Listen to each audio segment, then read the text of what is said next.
US President Donald Trump says Russia has already made a, quote, pretty big concession by not seizing all of Ukraine. At least 50 Palestinians were killed in Israeli strikes across Gaza.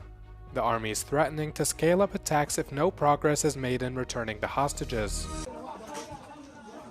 At least 50 Palestinians were killed in Israeli strikes across Gaza, mostly women and children. Dozens more were injured as Israel ramped up their offensive across the enclave. The attacks targeted many residential areas, including buildings, displacement shelters, and makeshift tent camps. Palestinians accused the Netanyahu government of purposefully targeting civilians and are pleading all parties involved to end the fighting.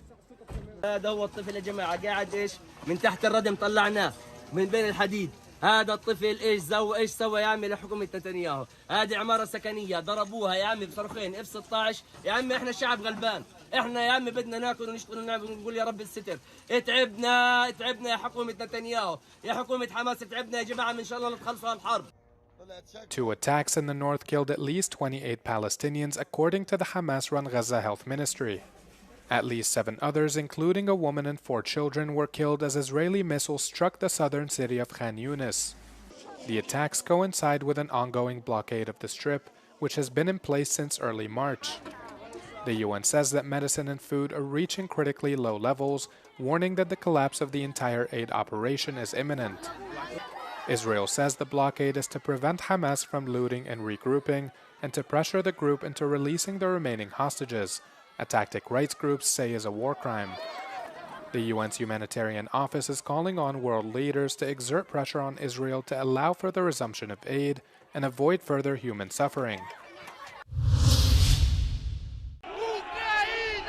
Ukrainians and Crimean Tatars have been fighting against Russian occupation and annexation of Crimea since the very beginning of Russian invasion in 2014. The chairman of the Crimean Tatar Mejlis told Euronews as he recalls how Ukraine's international partners were asking Crimean citizens not to provoke Russia. Всі наші партнери, союзники тоді виступали з позиції, що не треба провокувати Росію, що вони разом з українською державою обов'язково знайдуть форми і шляхи, як тоді говорили, розв'язання цього кризису. Я цитую те, що говорили мені, я був тоді в окупованому Криму.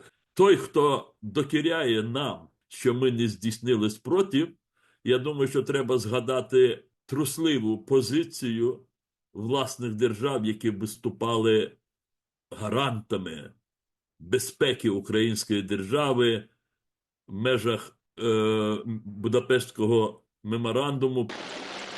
Commenting on Donald Trump's claim that Crimea was, quote, handed over to Russia without a shot being fired, unquote, Chubarov says it is both false and disrespectful.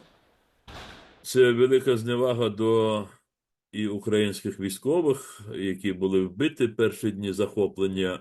Протягом найближчих місяців з моменту окупації у травні, в червні почали насильницькі викрадання наших молодих людей. Ми їх потім знаходили деяких вбитими, деяких до цього дня ми не можемо знайти, ми не знаємо, де вони. Говорити про те, що, мовляв, Крим було взято без жодного пострілу або без жодної жертви, це просто зневажати і людьми, які були в тій ситуації, і просто зізнаватися в своєму просто незнанні тих подій.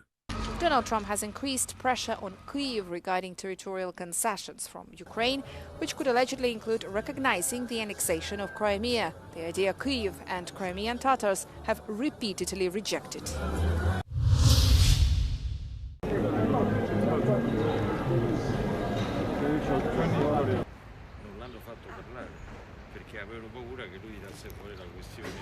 Around 170 foreign delegations are due to arrive in the Vatican for Saturday's funeral. Among the attendees are US President Donald Trump, EU Commission President Ursula von der Leyen, French President Emmanuel Macron, and many others. Also attending is the Chief Rabbi of Rome. We had the opportunity to speak with him about his relationship with the late Pope and the evolving dialogue between the Catholic Church and Judaism.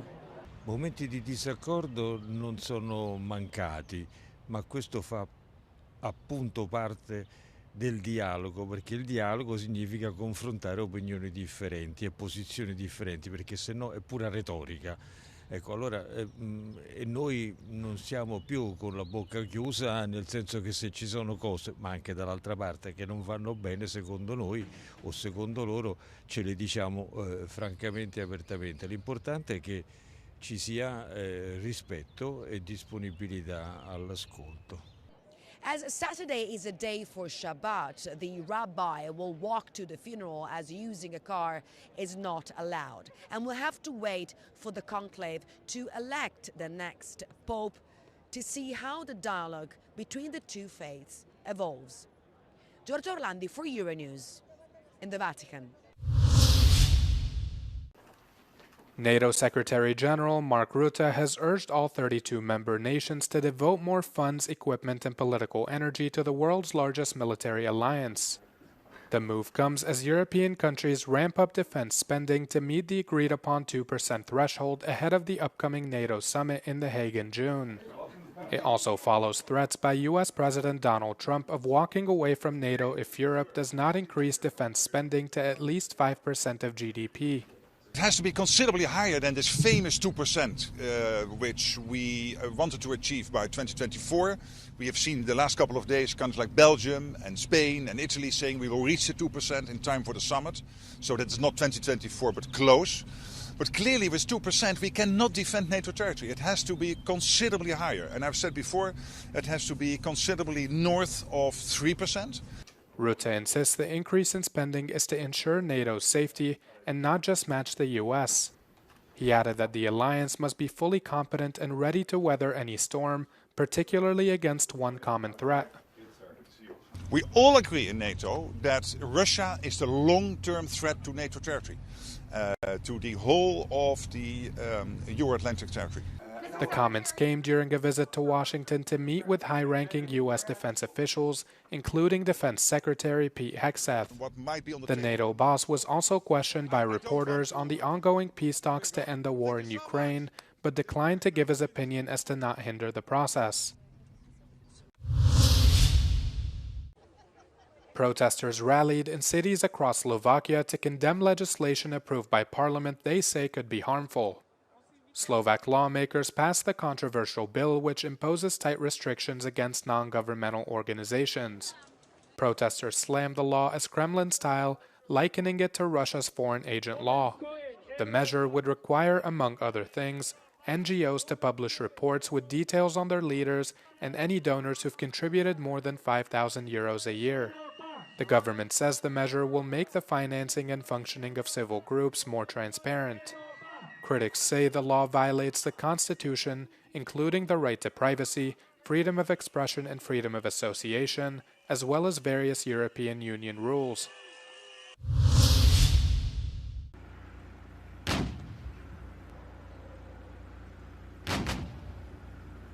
Faced with American disengagement and the war in Ukraine, the EU needs to invest more in defense.